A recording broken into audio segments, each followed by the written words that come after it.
السلام علیکم دوستوں، میں ہوں کے نادی کمانڈو۔ آج کے میرے موضوع کا نام ہے خدا۔ ہیڈ لائن: خدا ہے یا نہیں، اور ہے تو وہ کہاں سے آیا؟ سوال: کچھ عرصہ ہوا ایک دوست کے ساتھ میری بحث ہوئی۔ سوال یہ تھا کہ خدا ہے یا نہیں، اور ہے تو وہ کہاں سے آیا۔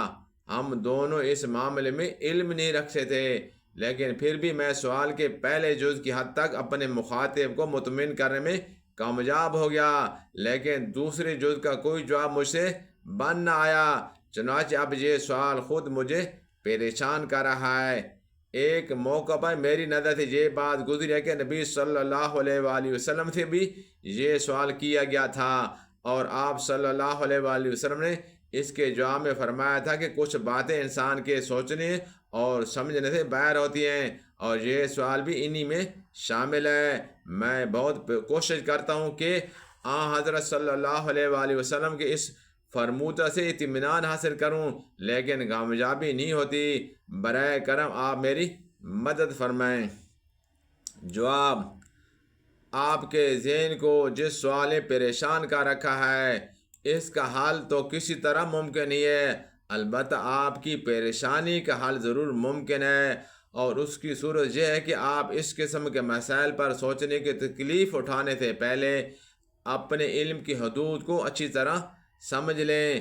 جب آپ یہ جان لیں کہ انسان کیا کچھ جان سکتا ہے اور کیا کچھ نہیں جان سکتا، تو پھر آپ خواہ مخواہ ایسے امور کو جاننے کی کوشش میں نہیں پڑیں گے جن کو جاننا آپ کے بس میں نہیں ہے۔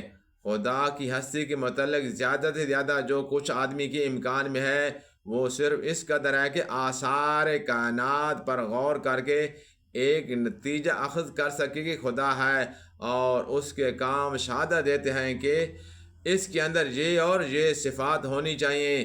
یہ نتیجہ بھی علم کی نوعیت نہیں رکھتا، بلکہ صرف ایک عقلی قیاس اور گمان غالب کی نوعیت رکھتا ہے۔ اس قیاس اور گمان کو جو چیز پختہ کرتی ہے، لیکن کوئی ذریعہ ہمارے پاس ایسا نہیں ہے جو اس علم کی حد تک پہنچا سکے۔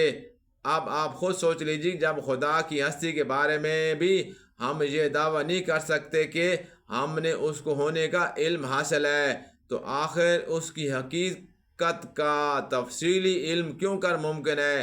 خدا کی ذات و خیر بہت بلند و برتر ہے۔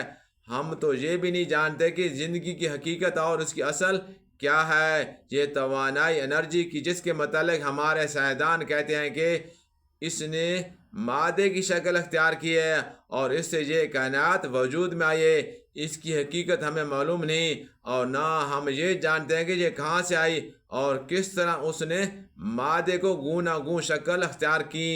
اس قسم کے معاملات میں کیوں اور کیسے کے سوالات پر غور کرنا اپنے ذہن کو اس کام کی تکلیف دینا ہے جن کے انجام دینے کی طاقت اور ذرائع اس کو حاصل ہی نہیں ہے۔ اس لیے یہ غور فکر نہ پہلے کبھی انسان کو کسی نتیجے پر پہنچا سکا ہے، نہ اب آپ کو پہنچا سکتا ہے۔ اس کا حاصل بے جز حیرانی کے اور کچھ نہیں۔ اس کے بجائے اپنے ذہن کو ان سوالات پر مرکوز کیجیے جن کا آپ کی زندگی سے تعلق ہے اور جن کا حل ممکن ہے۔ یہ سوال تو بے شک ہماری زندگی سے تعلق رکھتا ہے کہ خدا ہے یا نہیں، اور ہے تو اس کی صفات کیا ہیں، اور اس کے ساتھ ہمارے تعلق کی کیا نوعیت ہے۔